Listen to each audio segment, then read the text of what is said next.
ప్రతి యుగంలాగా మన కలియుగానికి కూడా ఒక ఎండింగ్ అనేది ఉంటుంది.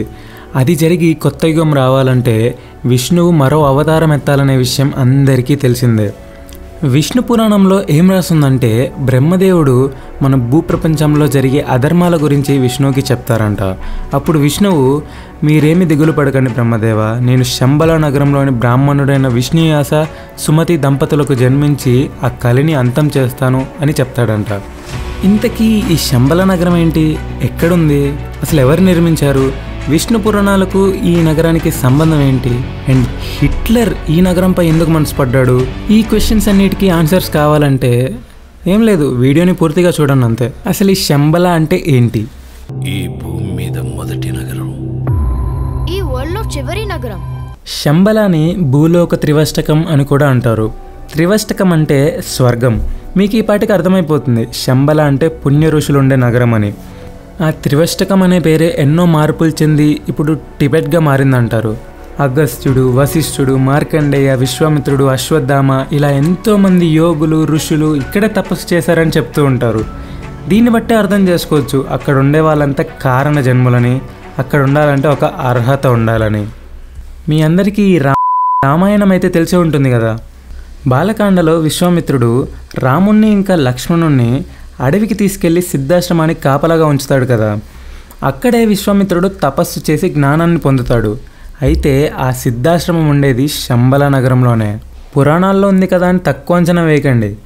ఇప్పుడు మనకున్న టెక్నాలజీ కన్నా ఎన్నో రెట్లు అడ్వాన్స్డ్ టెక్నాలజీ ఉంటుంది అక్కడ. ఇప్పుడు నేను చెప్పబోయేదంతా విష్ణు పురాణంలోని కల్కి అధ్యయనంలోనిదే, నా సొంతంగా రాసుకున్నదేమీ కాదు. ద్వాపర యుగాంతంలో కృష్ణుడి నిర్ణయం తర్వాత కలి ప్రవేశిస్తుంది.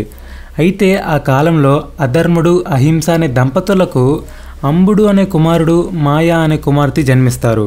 ఆ అన్న చెల్లెళ్ళు పెద్దవారై ఒకరినొకరు పెళ్లి చేసుకుంటారు. వారికి క్రోధ, హింస అనే 2 పిల్లలు పుడతారు. మొక్కొకటైతే పండొకటి వస్తుందో చెప్పండి.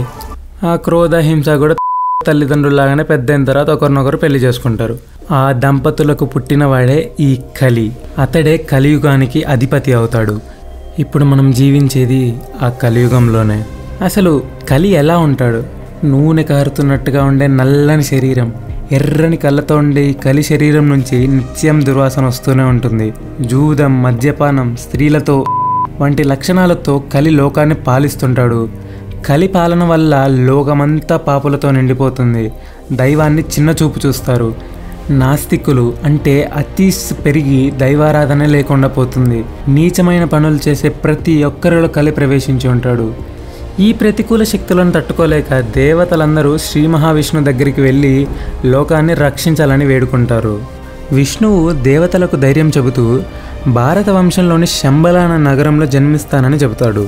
అలాగే లక్ష్మీదేవి సింహల ద్వీపంలో పద్మావతిగా అవతరిస్తుందని పేర్కొంటాడు. ఇచ్చిన మాట ప్రకారం విష్ణుయేశుడు, సుమతి అనే పవిత్రమైన దంపతులకు 4 చేతులతో శ్రీ మహావిష్ణువు జన్మిస్తాడు. గంగా ప్రక్షాళనతో ఆ 4 చేతులు కాస్త 2 చేతులు అవుతాయి. మృత్యుంజయుడు అంటే ఇమ్మోర్టల్ అయిన మార్కండేయుడు కల్కి అని నామకరణం చేస్తాడు. పెద్దవాడైన తర్వాత విద్య ఇంకా వేదాలను నేర్చుకోవడానికి ప్రయాణం అవుతాడు. మార్గంలో పరశురాముడు పరిచయం అవడంతో అతన్ని మహేంద్రగిరికి తీసుకెళ్ళి 64 విద్యలను కేవలం 4 నెలల్లోనే నేర్చుకుంటాడు కల్కి. ఆ తర్వాత బిల్వోదక అనే ఒక క్షేత్రానికి చేరుకొని శివుడిని ప్రార్థిస్తాడు. అప్పుడు శివుడు కల్కిని తన ఒడిలో కూర్చోబెట్టుకొని కలియుగంలో పాపాలను అంతం చేయడానికే ఈ అవతారంలో జన్మించావని చెప్పి దివ్యశక్తులు గల గరుడ అశ్వాన్ని బహుమానంగా ఇస్తాడు. అంతేకాదు రక్తపు పిడికిలి గల ఖడ్గాన్ని కూడా ఇస్తాడు. మొత్తం అర్థం చేసుకున్న కల్కి సింహల ద్వీపానికి వెళ్ళి పద్మావతి అంటే లక్ష్మీదేవి అవతారాన్ని పెళ్లి చేసుకుంటాడు.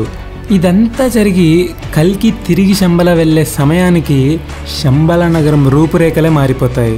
ఎత్తైన భవనాలతో ఎంతో మోడ్రన్గా మారుతుంది. ఒకప్పుడు చిన్న గ్రామంలో ఉండే ఈ ప్రాంతాన్ని విశ్వకర్మ నగరంగా తీర్చిదిద్దడంతో శంబల అద్భుతంగా తయారవుతుంది. ఇంత మారినా కూడా పాపాలు చేసే వాళ్ళలో మాత్రం ఏ మార్పు లేదు. పరశురాముడు నేర్పిన విద్యలతో, శివుడిచ్చిన ఆయుధాలతో పాపులందరినీ చంపి ధర్మ సంస్థాపన చేస్తాడు కల్కి. దేవతలందరూ శంబలకి వచ్చి కల్కిని దర్శించుకుంటారు. సత్యయుగ స్థాపన చేసి తిరిగి వైకుంఠానికి వెళ్ళిపోతాడు శ్రీ మహావిష్ణువు. ధర్మానికి కేంద్రంగా మారిన శంబల అప్పటి నుంచి సాధారణ మనుషులకు కనిపించకుండా అదృశ్యమైపోయింది. ఇదంతా విష్ణు పురాణంలో మాత్రమే కాదు, బుద్ధిస్టుల కాలచక్ర తంత్రాలో కూడా ఉంటుంది. ఈ శంబలాని చైనా వాళ్ళు హిస్టియన్ అని, రష్యా వాళ్ళు బిల్లవాయిడి అని, మన హిందువులైతే ఆర్యవర్త అని పిలుస్తారు, అంటే ద ల్యాండ్ ఆఫ్ వర్తి వన్స్ అని. అసలు హిట్లర్కి శంబలకి సంబంధం ఏంటి? హిట్లర్ మోటివ్ ఏంటో మనందరికీ తెలిసిందే కదా, ఆపోనెంట్స్ ఆశ్చర్యపోయే రీతిలో వెపన్ టెక్నాలజీని పెంచుకోవడం.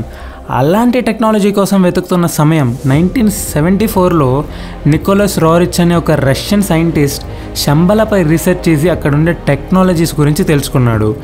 ఇవి వైరల్ అవ్వడంతో శంబల మీద హిట్లర్ కన్నుపడింది. దీనికోసం హిట్లర్ ప్రత్యేకంగా ఒక టీంని ఏర్పాటు చేసి హిమాలయస్కి పంపించాడు శంబల నగరాన్ని వెతకమని. కానీ ఎంత వెతికినా దొరకకపోవడంతో ప్రయోజనం లేకుండా పోయింది. శంబల నగరం ఎక్కడుంది? ఇందాకే చెప్పావు కదా టిబెట్లో ఉందని. అంటే జాంగ్జుంగ్ టెక్స్ట్ ప్రకారం అయితే పంజాబ్లో ఉండొచ్చు, బుద్ధిస్టుల ప్రకారం అయితే హిమాచల్ ప్రదేశ్లో ఉండొచ్చు, అదే మంగోలియన్స్ ప్రకారం అయితే సదర్న్ సైబేరియాలో ఉండొచ్చు. కానీ ఎవ్వరూ ఎగ్జాక్ట్గా ఎక్కడుందో చెప్పలేకపోయారు. మనలో అంటే సత్యం, ధర్మం, అహింస లాంటివి లేవు కాబట్టి అక్కడికి వెళ్ళలేము. అసలు ఎవరైనా వెళ్ళారా అంటే వడ్డిపర్తి ప్రభాకర్ అనే అతను 1980లో హిమాలయాల్లో తపస్సు చేస్తుండగా విపరీతమైన మంచు తుఫాన్ ఏర్పడిందని, ఆ చలిని తట్టుకోలేకపోతున్న సమయంలో ఒక 20 అడుగులు ఎత్తున్న మనిషి తన తలని పట్టుకొని జనాలుండే ప్రాంతంలో వదిలి వెళ్ళిపోయాడని తెలిపారు. ఇతనే కాదు, ఇలాంటి కథలు చాలామంది చెప్పారు. కానీ వీళ్ళందరినీ మనం నమ్మలేము, సరైన సాక్ష్యాధారాలు లేవు కాబట్టి. రష్యాకు చెందిన హెలీనా గారు కూడా హిమాలయస్ని ఎక్స్ప్లోర్ చేసి ఎవరికీ తెలియని విషయాలని ఆమె రాసిన ఐసిస్ అన్వీల్డ్ ఇంకా ద సీక్రెట్ డాక్ట్రిన్లో పేర్కొన్నారు. కానీ ఆమె రాసింది ఆల్రెడీ పురాణాల్లో ఉందని కొంతమంది చెప్తుంటారు. టిబెటన్ బుద్ధిస్ట్ లీడర్లని దలైలామా అని పిలుస్తుంటారు. ఇప్పుడు సడన్గా ఇదెందుకు గుర్తొచ్చింది నీకు అంటే 1985లో 14th దలైలామా కూడా శంబల అనేది ఒక నార్మల్ ప్లేస్ కాదు, మన ఫిజికల్ బాడీ అక్కడికి వెళ్ళలేదు అని చెప్పారు. ఒకవేళ మనది ప్యూర్ సోల్ అయితే కేవలం మన సోల్ మాత్రమే అక్కడికి వెళ్ళగలదని కూడా చెప్పారు. శంబల రాజధాని పేరు కలప. ఆ మధ్యలో స్ఫటిక శ్రీచక్రం ఉంటుంది. ఆ స్ఫటిక శ్రీచక్ర భవనంలో భూగ్రామం నమూనా ఉంటుంది. అది తిరగేసిన పిరమిడ్ ఆకారంలో ఉంటుంది. అందులో 1,000,000 సూర్యుడ్ల కాంతితో సమానమైన చింతామణి అనే ఒక దివ్యమైన మణి దాగుంది అని అంటూ ఉంటారు. అది చూడ్డానికి పాదరసం గడ్డ కడితే ఎలా ఉంటుందో అలా ఉంటుందంట. ఇదంతా నేను కొన్ని వెబ్సైట్స్లో చేసిన రీసెర్చ్ ప్రకారం చేసిన వీడియో మాత్రమే. వీడియోని ఇక్కడి వరకు చూసినందుకు థ్యాంక్ యూ సో మచ్. మళ్ళీ ఇంకొక ఇంట్రెస్టింగ్ టాపిక్తో మళ్ళీ మీ ముందుకు వస్తాను. అప్పటి వరకు నేను మీ శ్యామ్, సైనింగ్ ఆఫ్.